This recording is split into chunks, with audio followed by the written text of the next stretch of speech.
70 और 80 के दशक में काफ़ी मोस्ट सेक्सीएस्ट एक्ट्रेस प्रवीण बाबी, जो कि अमिताभ बच्चन के साथ काफ़ी काम कर चुके हैं, आप देख सकते हो। उन्होंने मैम, इधर आपके पास। Thank you miss. अब क्या है? जी नहीं, ये भी मेरा नहीं है। नहीं, ये अपन का है। काफ़ी काम किया, उस समय वो काफ़ी अमीर थी, लेकिन कुछ समय आने के बाद 2005 में उनकी मेंटल फिजिकल सारी हेल्थ खराब हो गई थी, वो काफ़ी गरीब हो चुकी थी, इस वजह से उनका देहांत हो गया। दूसरे most successful actor Bharat Bhushan, जो कि अपने टाइम में उनकी सबसे मोस्ट व्यूज सबसे अच्छी मूवी थी बाइजू बावरा, जो कि काफ़ी अच्छी कलेक्शन कर चुकी थी और उस समय की सबसे हिट मूवी थी। और उस मूवी के दौरान उन्होंने काफ़ी नेम फेम और पैसा काफ़ी कमाया था, लेकिन धीरे धीरे काफ़ी पैसे कमाने के बाद उनको पैसे खर्च करने की आदत लग गई थी और आने वाले समय में उनके साथ इतना बुरा हुआ कि उनके पास पैसे नहीं बचे बिल्कुल भी, और उनको मूवी के सेट पे एक गार्ड की नौकरी भी करनी पड़ी। सोचो, विचार जरूर करें। आप कमेंट में लिख के बता सकते हैं कि ऐसा क्यों हुआ। Third most important actor A K. Hangal, जी हाँ, उनका मोस्ट डायलॉग है, इतना सन्नाटा क्यों है भाई। ओ बसंते,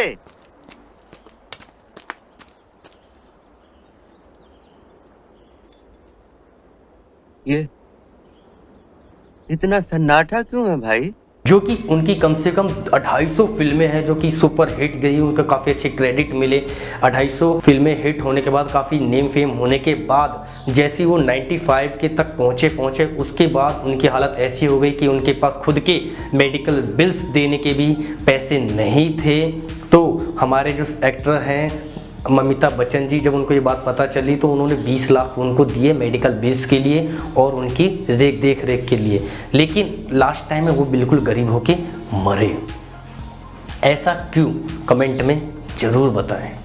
hello everyone, this is Vicky Rajput और ये हमारा रिच डैड पुअर डैड की सीरीज में से एपिसोड नंबर 3 है। मैंने आपको कुछ एक्ट्रेस के बारे में बताए हैं जो कि किसी टाइम काफ़ी अमीर थे, लेकिन जब मरते टाइम में उनके पास कुछ नहीं बचा, घर तक नहीं था, मेडिकल बिल देने के पैसे नहीं थे, जबकि एकदम वॉच गार्ड की नौकरी करनी पड़ी। ऐसा क्यों? मैंने आप लोगों को बोला कमेंट बॉक्स में लिखने के लिए, ताकि आप लोगों को ये महसूस हो कि ऐसा क्या हुआ और क्या नहीं हुआ। इस एपिसोड का सबसे मोस्ट इम्पोर्टेंट लाइन यही है कि पैसे की समझ ना होने के कारण पैसा आपके पास आ भी जाएगा, लेकिन समय आते आते अगर आपने पैसे को नहीं समझा, पैसे की समझ को नहीं परखा और आप इधर उधर खर्च करने लगे, तो वो आने वाले टाइम में चले भी जाएंगे। आपने कई लोगों को सुना भी होगा कि उसने लॉटरी में इतने पैसे जीत लिया और आज अच्छी महंगी गाड़ी ले ली, घर खरीदा, लेकिन आने वाले टाइम में वो गरीबी में मरे।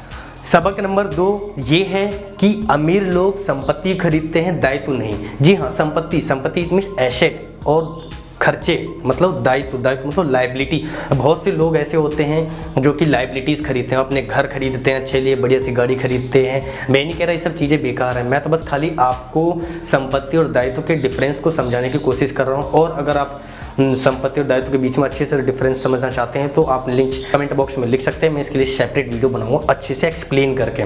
बहुत से अमीर लोग जितने भी होते हैं वो संपत्ति खरीदते हैं, दायित्व नहीं खरीदते हैं। बहुत से लोग गाड़ी खरीदते हैं, घर खरीदते हैं, लेकिन आने वाले टाइम में उनके लिए लगती है वो संपत्ति है, लेकिन जब उनका काम छूट जाता है तो वही संपत्ति और जो उनकी जो गाड़ी है, घर है, उनके जो EMI वगैरह है, वो उन्हीं के लिए मुश्किलें पैदा करती है, वो उनको धीरे धीरे खा जाती है। संपत्ति दायित्व को समझें और अपने लिए दायित्व ना खरीद के संपत्तियों को खरीदें, जहाँ पे आपके जेब में पैसा आए और आने के बाद वो पैसा काम करने लगा, आपके जेब से पैसे नहीं निकले।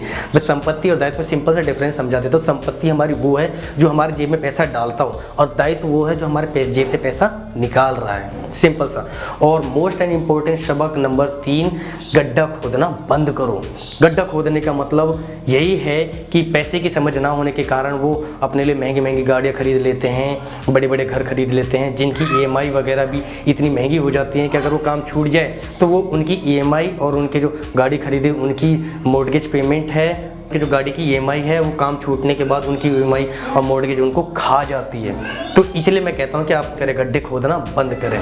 और आपको ये वीडियो अच्छी लगी होगी और इसके अगले एपिसोड देखने के लिए प्लीज़ चैनल को सब्सक्राइब करें, नोटिफिकेशन बेल को हिट करें, ताकि इसके अगले एपिसोड आपके पास नोटिफिकेशन आता रहे। और अगर वीडियो अच्छी लगी हो तो प्लीज़ एक लाइक करके मेरा हौसला जरूर बढ़ाएं और अपना कीमती समय देने के लिए बहुत बहुत धन्यवाद।